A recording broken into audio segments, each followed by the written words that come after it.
at least 32 people have been killed and more than 100 injured after Israeli troops opened fire on crowds of Palestinians seeking food from two aid distribution hubs in southern Gaza, according to witnesses and hospital officials.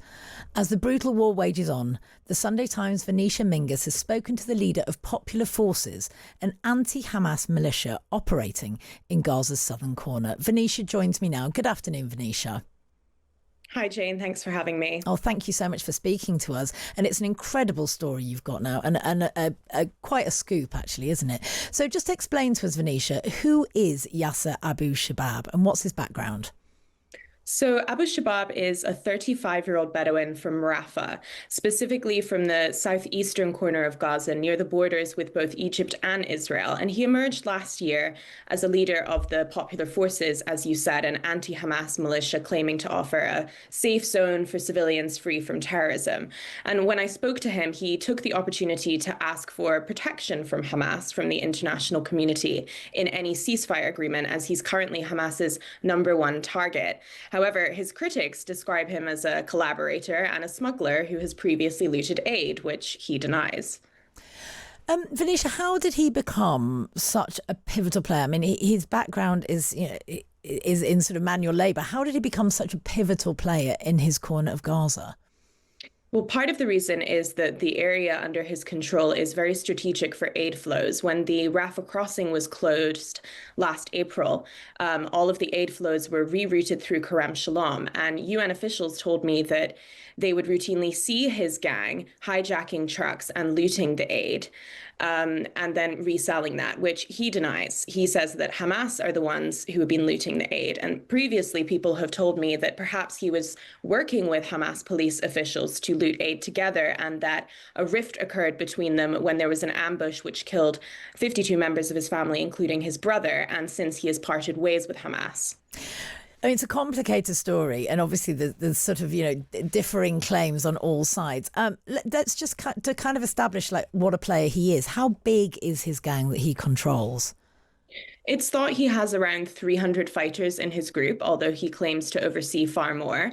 And he said that the area under his control is home to hundreds of families. And they are actually recruiting volunteers at the moment, and told me that they had been approached by Hamas defectors. But they remain hugely outnumbered by Hamas. Even if they have been weakened, they have tens of thousands of fighters. Now, you say he's recruiting the gang. Does this militia, this gang, have any sort of clear philosophy? Yes, he said that he wants their area to be a model for a future Gaza that's peaceful and free from extremism. He says he envisions a future Gaza that has peace with its neighbors, including Israel, that's free from war and open to trade and democratically run. And I asked him if he was thinking about running in any democratic elections in the future, and he said that was not his focus. For now, he was just focusing on fighting terrorism. Now, it is widely believed that his group is backed by the Israeli government. What exactly did he say when you asked him about that? So he denied the claims, said that Hamas always seeks to paint their opposition as collaborators and traitors. But central to the accusations that he is enabled by Israel are 2 points. Firstly, Netanyahu said last month that they had activated clans in Gaza opposing Hamas, although he did not name Shabab's group.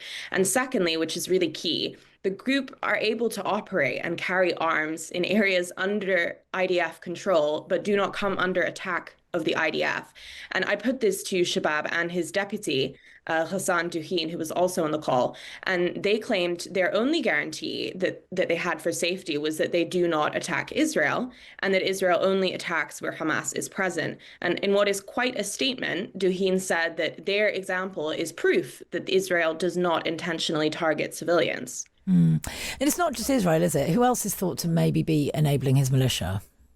Well, Shabab told me that his funding and arms came from notable wealthy members of the Tarabin tribe, who come from across Egypt, Jordan, and the Gulf, which is most likely in reference to the UAE.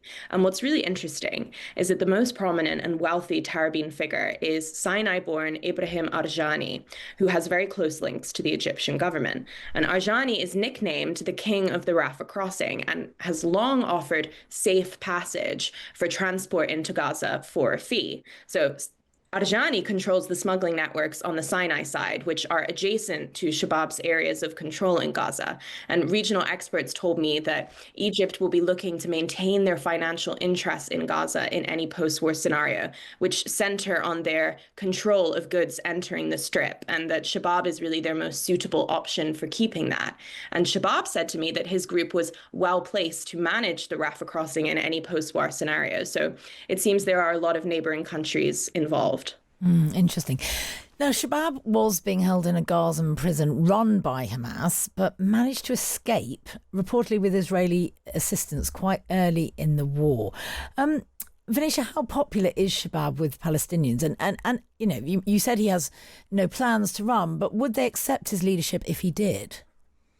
Well, although Hamas has lost a lot of popular support, many who might agree with Shabab's vision for a peaceful Gaza that's free from Hamas. The problem is that his alleged cooperation with Israel and his alleged criminal history deem him quite an unsavory figure for Gazans. Now, Israel have said that they have plans to build this controversial humanitarian city on the ruins of southern Gaza. And when I asked Shabab if he thinks his area will be included in that, he said he believes it will. If Shabab could really offer any sort of safety and a place of shelter and food, that is much more likely to be a pull to the Gazan civilians rather than any sort of personal appeal that he has. Interesting.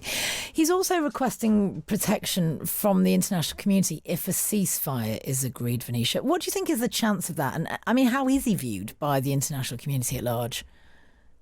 I think that there's been a lot of weight attached to the accusations made by aid officials that he has a criminal history. The chances of him receiving protection, when pressed, I asked them who really they mean by the international community and asked that is Israel not really the only country realistically positioned to give that protection, and they acknowledge that. The question really is, will Israel protect them? And that depends on how useful the group can be to them.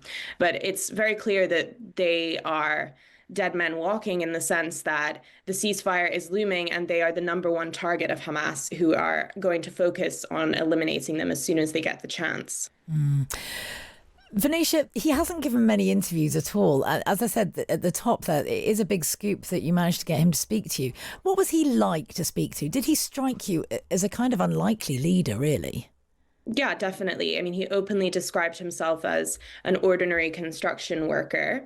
His deputy, Duhin, however, presented himself as more of a man of experience. He is formerly an intelligence officer with the Palestinian Authority. So he's definitely an unlikely leader. I feel that it's his tribal links and his geographic position that have very unexpectedly put him in this pivotal position. Venetia, thank you so much for your time this morning. It's a fantastic story and a great scoop. Thank you so much for speaking to us about it. You can, of course, read Venetia's full story in the Sunday Times today or online with a digital subscription.